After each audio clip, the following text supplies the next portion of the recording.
Assalamualaikum warahmatullahi wabarakatuh.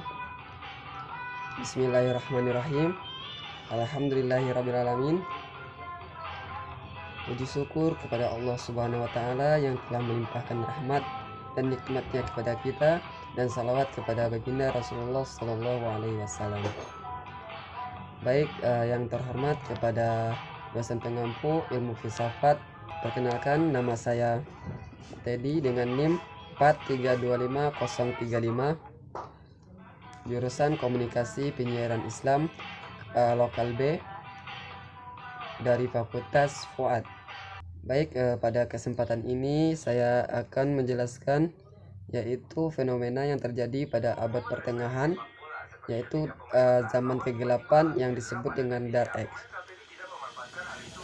Dark Age ini terjadi pada saat jatuhnya Kekaisaran Romawi Barat Eropa pada tahun 476,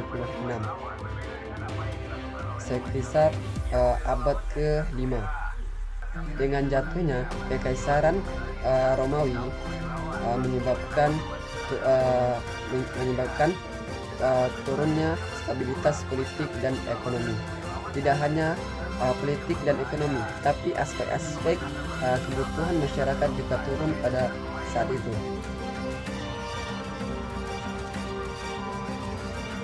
Dengan runtuhnya Kekaisaran Romawi, maka itu banyak suku-suku yang mengubarkan dari Eropa dan mendirikan kerajaan-kerajaan kecil. Kerajaan kecil ini melakukan perperangan sehingganya menghancurkan kota, perpustakaan, dan tempat pusat penelitian dan pusat ilmu pengetahuan serta fasilitas-fasilitas umum lainnya. Kita dapat mengetahui Dark Age ini atau zaman kegelapan Eropa dengan beberapa ciri. Yang pertama adalah turunnya kualitas ilmu pengetahuan. Pada saat itu ilmu pengetahuan di Eropa itu sangat menurun. Kenapa menurun? Karya-karya atau manuskrip dari Romawi Yunani itu hilang atau dibakar. Satu-satunya sumber ilmu pengetahuan itu dipegang oleh gereja. Semua ilmu pengetahuan itu harus dari gereja. Bahkan sekolah universitas itu kualitasnya sangat menurun. Bahkan para ilmuwan tidak ada inovasi untuk berkembang, tidak ada untuk berpikir kritis pada masa itu, dan pemikiran kritis ditolak, dan penelitian ada beberapa penelitian itu ditolak. Kalau jika dilanjutkan itu berarti menentang gereja. Yang kedua yaitu ketidakstabilan politik. Pada saat itu, pada zaman kegelapan Eropa itu, dunia politik itu hancur sehancurnya. Kenapa hancur sehancurnya? Karena antar suku mendirikan kerajaan, sehingganya hanya antar suku melakukan perperangan. Perperangan ini langsung berangsur dan tidak ada hentinya. Kenapa tidak ada hentinya? Karena tidak ada kerajaan yang bisa menyamai kerajaan Romawi, sehingga terjadi kekacauan, perperangan antar saudara, sehingganya rakyat yang menjadi sasarannya. Yang ketiga yaitu feodalisme, yang mana feodalisme ini adalah bangsawan yang memegang lahan pertanian, dan para petani diutus untuk menjadi pekerja dan menjadi budak, sehingganya banyak para petani yang menjadi budak dan kemiskinan merajalela karena lahan pertaniannya diambil oleh bangsawan dan gereja. Yang keempat yaitu kemerosotan ekonomi. Pada saat itu Eropa mengalami menurunnya kualitas ekonominya, perdagangan internasionalnya melemah, karena kurangnya ilmu pengetahuan, apalagi dalam matematika. Karena dalam perdagangan kita perlu namanya hitung-hitungan. Pada masa itu sangatlah mirisnya ekonomi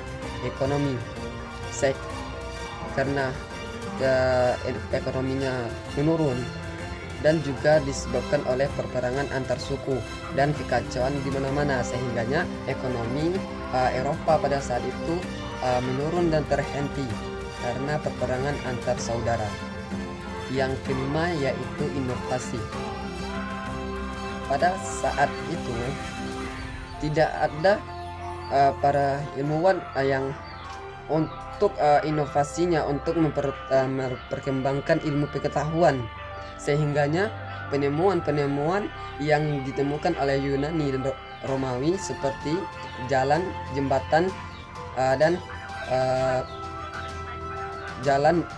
jembatan itu banyak yang roboh, banyak yang rusak. Sehingga pada saat itu tidak ada inovasi untuk memperbaiki apa yang sudah ada, karena tidak ada pengalaman atau ilmu pengetahuan di bidang itu, sehingga hanya Eropa berada di titik yang lemah.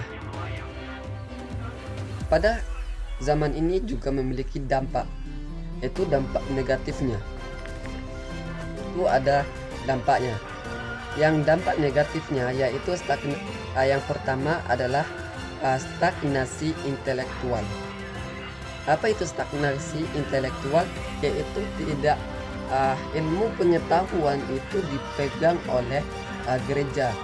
Semua sumber ilmu pengetahuan itu harus dari gereja, seperti penemuan atau pemikiran Yunani kuno atau Romawi itu pada karya-karya mereka seperti Aristoteles itu hilang, tidak ada, bahkan hampir tidak ada di Eropa. Semuanya ilmu pengetahuan harus dari gereja. Pemikir para filsuf dan pemikir kritis itu dilarang atau tidak diperbolehkan, karena pemikiran mereka itu bertentangan dengan ajaran agama atau teologi mereka, karena pada saat itu doktrinnya adalah gereja.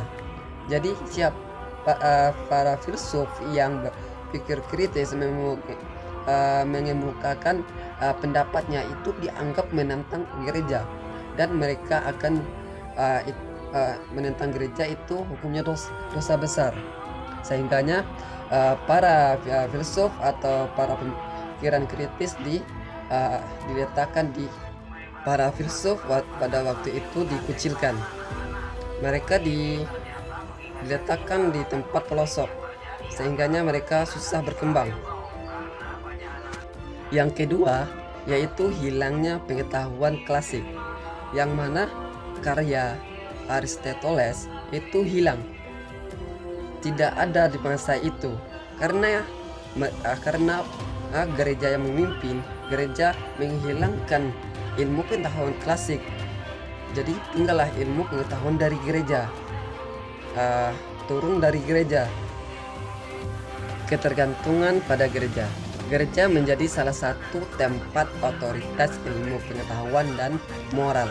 Pokoknya semua ilmu pengetahuan itu turun dari gereja.